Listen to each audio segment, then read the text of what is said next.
Hello friends, இன்னைக்கு ரொம்பவே ஒரு ஹெல்த்தியான, டேஸ்டியான வெயிட் லாஸ் ரெசிபி தான் பார்க்க போறோம்.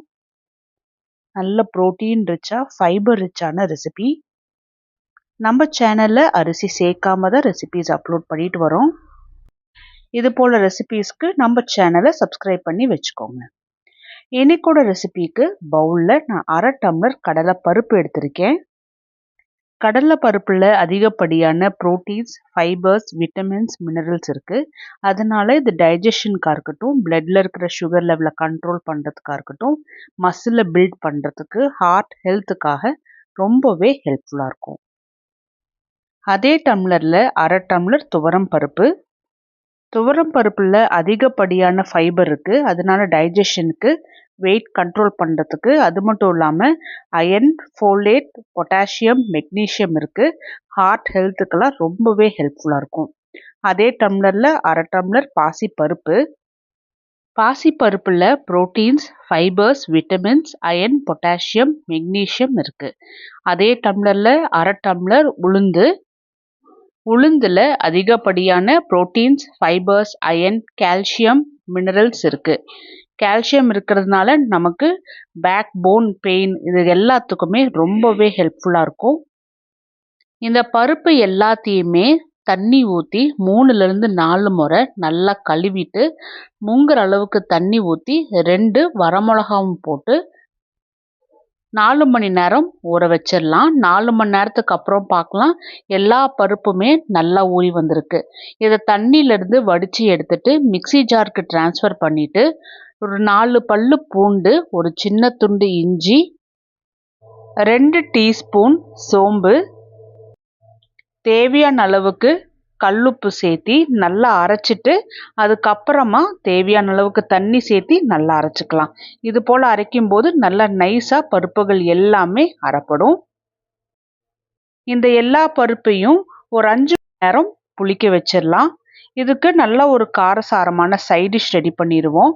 4 வெங்காயம் கொஞ்சம் பெருசு பெருசாக கட் பண்ணி போட்டுக்கலாம். இது கூடவே ஒரு 6 தக்காளி கொஞ்சம் பெருசு பெருசாக கட் பண்ணி போட்டுக்கலாம். 6 பல்லு பூண்டு, ஒரு கை நிறைச்ச கொத்தமல்லி, கை நிறைச்ச கருவேப்பிலை. காரத்துக்காக நான் 3 பச்சை மிளகா சேர்த்துறேன். நீங்கள் உங்களுக்கு எவ்வளோ பச்சை மிளகா வேணுமோ அதுக்கேற்ற மாதிரி சேர்த்திக்கலாம். இது கூடவே தேவையான அளவுக்கு கல்லுப்பு, ஒரு சின்ன துண்டு புளி. இதையும் நல்லா அரைச்சிட்டு அதுக்கப்புறமா தேவையான அளவுக்கு தண்ணி ஊற்றி நல்லா நைஸாக இது போல் அரைச்சி நான் எடுத்துகிட்டு வந்திருக்கேன். நான் நிறைய தண்ணி சேர்த்துல, கொஞ்சமாக தான் சேர்த்திருக்கேன்.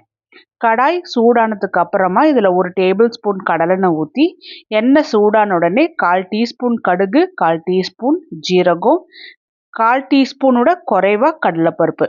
இது எல்லாமே நல்லா பொன்னிறமாக அப்படியே வறுப்பட்டு வந்த உடனே அரைச்சி வச்சுருந்த தக்காளி வெங்காயத்தை எண்ணெயில் ஊற்றி நல்லா கலந்துட்டுக்கலாம். வெயிட் லாஸ் பண்ணும்போது இவ்வளோ 1 டேபிள் ஸ்பூன் எண்ணெய் ஊற்றுறோம் அப்படின்னு நீங்கள் பார்க்க வேண்டாம். ஏன்னா இந்த எல்லா சட்னியுமே நம்ம சாப்பிட போகிறதில்ல. வீட்டில் இருக்கிற எல்லாருக்கும் சேர்த்து தான் செஞ்சுருக்கோம். அதனால அதிகமாக எண்ணெய் கிடையாது. இது கூடவே நான் 1 டம்ளர் தண்ணி மிக்ஸி ஜாரில் சேர்த்து ஊற்றிட்டு, 1/4 டீஸ்பூன் மஞ்சள், 1/4 டீஸ்பூன் பெருங்காயத்தூளும் போட்டு நல்லா கலந்துட்டுக்கிறேன். இந்த ஸ்டேஜில் உப்பு காரம்லாம் செக் பண்ண வேண்டாம். மூடி வச்சு கொதிக்க வச்சிடலாம். ஒரு 10 நிமிஷம் மீடியம் டு ஹை ஃப்ளேமில் வச்சு நான் கொதிக்க வச்சுருக்கேன்.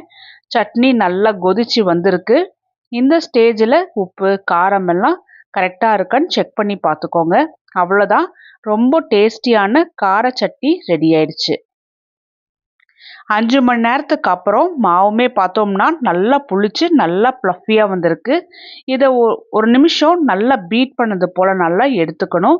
அதுக்கப்புறமா தேவைப்பட்டுச்சுன்னா தண்ணி சேர்த்தி நல்லா கலந்துட்டுக்கலாம். இட்லி போட போகிறதுனால ரொம்ப தண்ணியாக இருக்கக்கூடாது. ரொம்ப தண்ணியாக இருந்துச்சு அப்படின்னா வேகாது, ரொம்ப சப்புன்னு ஆனது போல் ஆகிடும். அதனால் கொஞ்சம் கெட்டியாக தான் இருக்கணும். அப்போ தான் நல்லா ப்ளஃபியாக சாஃப்டாக வரும். நம்ம எல்லா ரேஷியோவும் கரெக்டாக போட்டிருந்தாலுமே இந்த தண்ணி ஊற்றுற பதம் நம்ம கரெக்டாக பார்க்கல அப்படின்னா இட்லி ஒழுங்காக வராது. ஸோ அதை கரெக்டாக பார்த்துக்கணும். இட்லி பிளேட் குழிக்குள்ள எல்லாமே கொஞ்சமாக எண்ணெய் தடவிட்டு ஒவ்வொரு குழிக்குழியுமே மாவை ஊற்றிட்டு, இதை நான் 10 நிமிஷம் ஃப்ளேம் ஆனில் வச்சு வேக வச்சுட்டு 5 மினிட்ஸ் ஃப்ளேம் அப்படியே சிம்மில் வச்சு வேக வச்சு எடுத்து வச்சுருக்கேன். ஒரு 75% ஆறுனதுக்கு அப்புறமா தான் நான் வெளியில் எடுத்திருக்கேன். இப்போ பாருங்கள் இட்லி எந்த அளவுக்கு நல்லா சாஃப்டாக ஸ்பாஞ்சியாக வெந்து வந்திருக்குன்னு. மாவு கொஞ்சம் தண்ணி ஆனால் கூட இந்த ப்ளஃபினஸ் வராது. ஸோ அதை மட்டும் பார்த்துக்கோங்க. இதை நம்ம ரெடி பண்ணி வச்சுருக்கிற கார சட்னியோட தான் நான் சாப்பிட போகிறேன். நல்ல ஒரு ப்ரோட்டீன்ஸ், ஃபைபர்ஸ், விட்டமின்ஸ், மினரல்ஸ்னு ரொம்பவே ஒரு ஹெல்தியான ஒரு இட்லி ரெசிபி தான். இது பிரேக்ஃபாஸ்ட்டுக்கும் சாப்பிட்டுக்கலாம், டின்னருக்கும் எடுத்துக்கலாம். இது வெயிட் லாஸ் பண்ணுறவங்க, வெயிட் மேனேஜ் பண்ணுறவங்க, சுகர் இருக்கிறவங்க மட்டும் இல்லாமல் நல்ல ஹெல்த்தியாக நம்ம சாப்பிடணும்னு நினைக்கிறவங்க இது போல் ட்ரை பண்ணி பார்த்துட்டு எப்படி வந்துச்சுன்னு எனக்கு சொல்லுங்கள்.